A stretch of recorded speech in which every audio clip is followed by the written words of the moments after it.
One day in 2020, there were rumors that the Senate wanted to amend the requirements for the office of president to raise the minimum qualification. And Atiku had felt that he was the target of that process. And so he had reached out to me frantically via email. In that email, he said that beyond the Senate, his children were also pressuring him, his family basically were pressuring him to run for office, and as such wanted him to acquire by any means necessary a higher certificate that would make him eligible to run for office. And so he wanted me to help him secure admission to any Nigerian polytechnic where he could purchase such a certificate without scrutiny. I secured admissions for him at Federal Polytechnic Ida and Durban Polytechnic in Abuja. He sent money and I paid his fees. But I had advised him that the scrutiny he wanted to avoid was not going to be possible because the ever-vigilant DSS were always around these schools investigating, and so there was no way he was going to avoid scrutiny. Acting on that advice, somehow he secured admission to Anglia Ruskin in the UK. I do not know how he did it, but he secured a master's degree from there. But he didn't go to school because he loves education. He went to school to fulfill his desperation of becoming president of Nigeria. In that email, he had mentioned the fact of his children forcing him, putting him under intense pressure to run for office again. I wondered why, but it didn't take too long for me to find out why. So Hawa is Atiku's daughter, one of his daughters, and she had told me herself that one of the reasons her brothers, especially Mo, whom she mentioned, would do anything for their father to become president was the fact that he knows that he must become a multi-billionaire should his father make it to that office. In her words, nothing will stop him.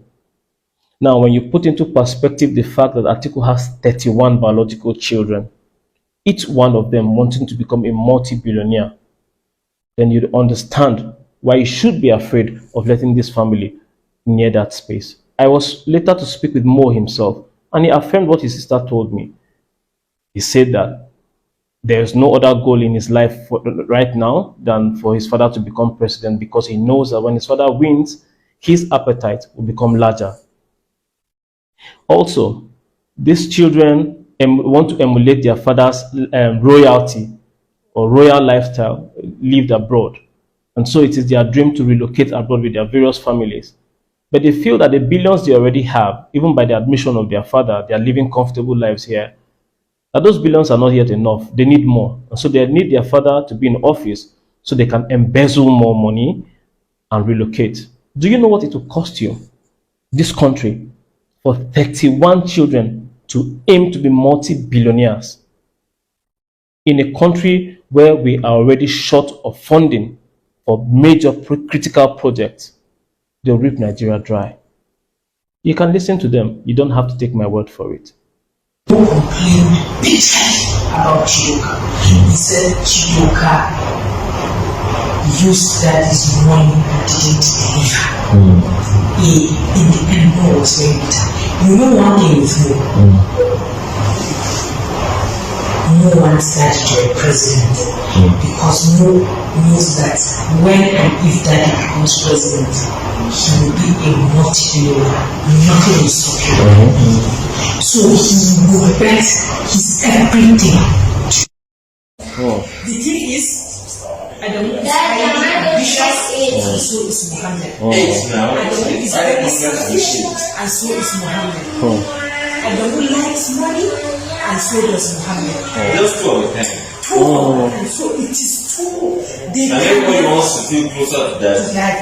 There have been instances where I've been interested in, going for an office maybe or whatever, but for whatever reason, that didn't happen. But I'm just at a point where my primary interest is to see Atiku Abubakar become president. There is no secondary interest for now or tertiary interest or anything.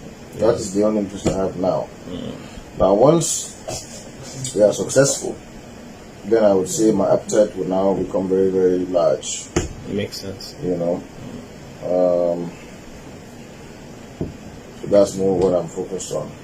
Okay. Trying to make him president, like you. Well, we'll try our best. Yeah. That's out of you. Let's see how things go. Okay. If I have plenty money now, I can even move my family out of this country. Money to move your family out of the country is not something you'd lack at the moment. Really? And now you just disguise. I am my investment advisor. Do I need to be? I don't need to be now. You are my investment advisor, so if I have plenty money, No. but I move them out. See, abroad is not enjoyable if you don't have money. I agree. If you're in Nigeria, you are used to having one cook, 2 nannies, 1 driver, 1 houseboy. How many people have 5 staff? To afford 5 staff abroad, you have to be a multi-millionaire. It's not easy. And I'm not a multi-millionaire. And I don't want to be living this kind of lifestyle here, and I'm living in Nigeria comfortably. Then now go abroad and be living one kind of life. I can relate. You do have a point. You understand? So, moving is one thing, but moving comfortably to match your current lifestyle is another thing. I agree. So unless it becomes essential for them to move, or does not move, until if God has blessed our hustle, our struggles. How many houses remain for you now? How many houses remain for me? Yes, no. How many houses remain for you? At my young age, you're asking me how many houses remain for me? You and the Oyo State governor. Mike,